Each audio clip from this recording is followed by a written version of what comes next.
บายดีทุกคนยินดีต้อนรับเข้าสู่ช่องบ่าวในชาแนล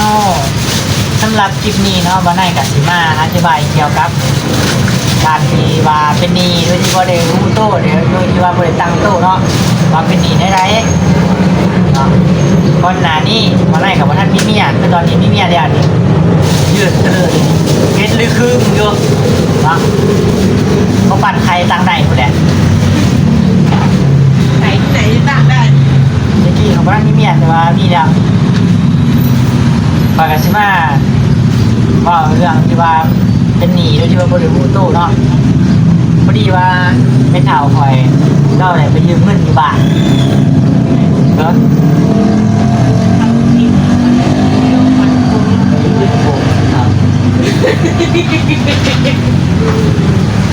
แล้วทุกคนเล่าขอกันซิมาเบามาเราทุกคนฟังเนาะว่าเป็นหนี้ที่ลบไม่ได้โดยที่ว่าบริบูรณ์โตเนาะคือไม่เท่าคอยอยู่บ้าน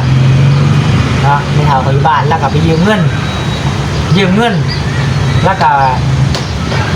บริวารสู้สบายบ้างแต่ว่าเราไปยืมอยู่หันอยู่นี่เนาะ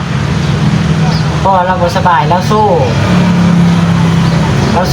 แต่บริมีใครมาถามหนีหรือว่าบริมีใครมาเยี่ยมไม่ยามถามข้าวเลยกันเจ้านี่เขาบริบอกลูกบอกร้านก็ฟังเมียเจ้าเป็นหนี้คอยเด้อเท่านั้นตัวนี้ให้เจ้าก็บริบอกบริไว้ใดเนาะพ่อแม่เขาเสียพ่อแม่เฒ่าเขาเสียเนาะมาถามหนีนั่นสุข่อยทั้งที่ไม่รู้ดูช้างคนเดี๋ยวผมไปถามมาถามนั่นสุข่อยก็พูดจักว่าแล้วเป็นหนีให้มากเป็นหนีเท่าไรเป็นหนีดูใช้นะทุกคนเนาะมีทุกคนมาถามหนีแต่มาบอกสุฟังว่าเนี่ยจะเป็นหนีมาเด้อเท่านั้นเท่านี้ว่าไปเอาเท่านั้นเท่านี้มากแล้วก็มีอีกหนีนึงเขาคาดใจเนาะว่าเราไปกู้ยืมเงินดอกแหละไม่แหละไปยืมเงินดอกกับหมู่คนนึงกับคนรู้จักทำเดียวกับเราแหละไปยืมเงินมาทำยินแต่ว่า5,000มาแบ่งกันเพราะทุกข่อยใช้หนีไปแล้วทั้งที่ทุกข่อยบ่รู้ได้ว่าเป็นหนีแท้จริงหรือบ่แต่ทุกข่อยเป็นลูกเนาะทุกข่อยก็รับผิดชอบเพราะทุกข่อยก็มีความรับผิดชอบก็เนาะทุกข่อยก็ใช้หนีไปแล้ว2,500เพราะว่ายืมมา5,000แล้วก็ใช้ไปคนครึ่งเพราะว่าเราไปยืมมา5,000เนาะไปยืมเงินดอกมา5,000 2คนกับเราที่ว่าคนเราจักเลยแบ่งคนครึ่งผมก็เลยใส่ไปแล้ว2,500หลังจากใส่ไปก็จะว่าโบแมนให้ใส่อีก2,500แล้วว่า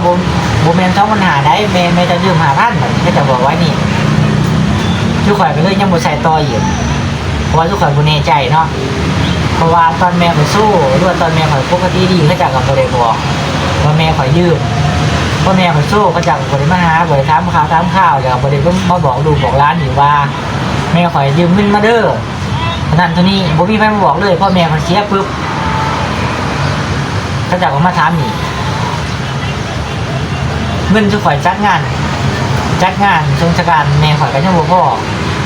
แน่พี่น้องสุดแล้วแต่สิซวยเนาะก็จะซวยเต็มที่แต่ก็ยังขาดก็ยังติดลบอยู่ทุกข่อยก็จำเป็นต้องหาเงินใช้ในส่วนการจัดงานดินนอนต้นหญ้าก็ได้ขายก็นี่แม่ก็นี่นะเดี๋ยวก็คาดใจก็เป็นยังตอนเดือแม่ข่อยอยู่เดือตอนแม่ข่อยสู้จังผมมาบอกลูกเนาะจังผมมาบอกลูกว่าเราเป็นหนี้พระเจ้าเนาะเขาคาดใจตัวนี้เลยเป็นเพียงพระเจ้าคือผมมาบอกมาถามน้ำลูกว่าแม่จะเป็นหนี้เท่านั้นเท่านี้เด้อทั้งที่เขาจักว่าแม่ขอละใจบ่ได้อยู่แล้วเพราะว่าละสู้เนาะแทนที่สิมาบอกลูกแทนที่สิมาบอกลูกเล่าให้รู้จักว่าเป็นหนี้อันนี้บ่บอกมาทวงหนี้มาถามทวงหนี้ตอนละเสียตอนละตายแล้วทุกคนว่ามันสมควรบอกถ้าเป็นเจ้าหนี้นะถ้าเป็นข่อยนี่ถ้าเป็นคนติดหนี้เนี่ยเขารู้จักบ่จ่ายเดี๋ยวเขานำอยู่ได้เขานำไปบอกเลยเขาก็ถ่ายให้ได้อีกว่าอันนี้แหละต้นถ่ายแม่เขาเสียจังมาท่วงหนี้ทุกข่อยกันบ่จักเสียดีได้ในความเสียยังเป็นนิดหน่อยข้อมูลบนเทิงการไม่ได้ต้องใช้เพิ่นไม่ได้ต้องหาพิสอบไป จักสิถามไปเถอะเนาะแม่ก็เสียไม่เฒ่าของกับบ่มีพ่อเฒ่าของบ่มีเสียเบิดแล้วตอนนี้ก็มีลูกทำป่า2คนลูกอยู่คนเดียวเนาะลูกมันมีความมีผัวแต่ว่าป่ามีความมีผัวแล้วแต่ว่าที่ต่อบ่ได้6-7 ปีเลยแหละเนาะเขาเจ้าก็เลยมาช่วงนี้นั่นจุข่อยกับพระเจ้าเนี่ยชีวิตกันกับต้องย่อมพาไปนะทุกคนแล้วก็ทุกคนควรสิพิจารณาในใดแล้วก็คนมีในใดก็บอกเด้อว่าทีเขาเจ้ามาแบบนี้สมควรบ่ทั้งทีบ่ได้มาบอกก่อนหน้านี้อีกเนาะพ่อแม่เขาเสียแล้วจังมาทวงอันนี้ทุกคนกับพระเจ้าเนี่ยชีวิตเนาะทุกคนจำเป็นต้องได้จ่ายเขาเจ้าถ้ากับบ่แน่ใจว่าแม่เฮาปลาแท้หรือบ่เนาะ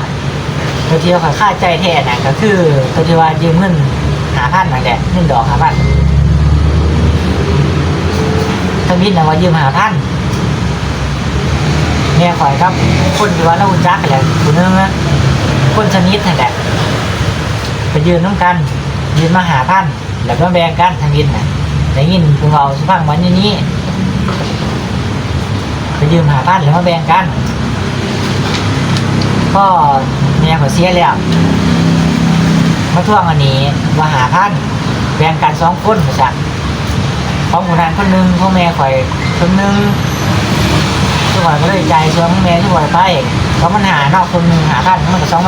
2,500แต่จ่ายไปแล้วเขาจะก็บอกว่าพ่อได้มาเปลี่ยนคำว่าแม่ข่อยนั้นมา5,000เขาเลยค่าใจตัวนี้แหละแจ็คเชนเนี่ยตัวนี้เลยฝากคอมเมนต์บอกนิดเดียวว่าเขาควรเช็ดในใดเนาะตอนนี้เขายังตึ๊บเลยเดี๋ยวนี้เงินตอนนี้เลย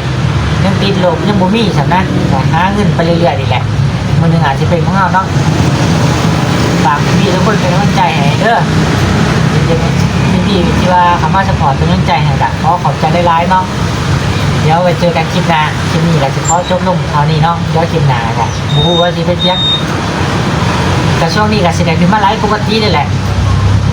เพราะว่าเหตุการณ์ปกติแล้วนะทุกคนเนาะเดี๋ยวเจอกันคลิปหน้าคลิปนี้ขอจบลงเพียงเท่านี้เนาะสบายดีทุกคน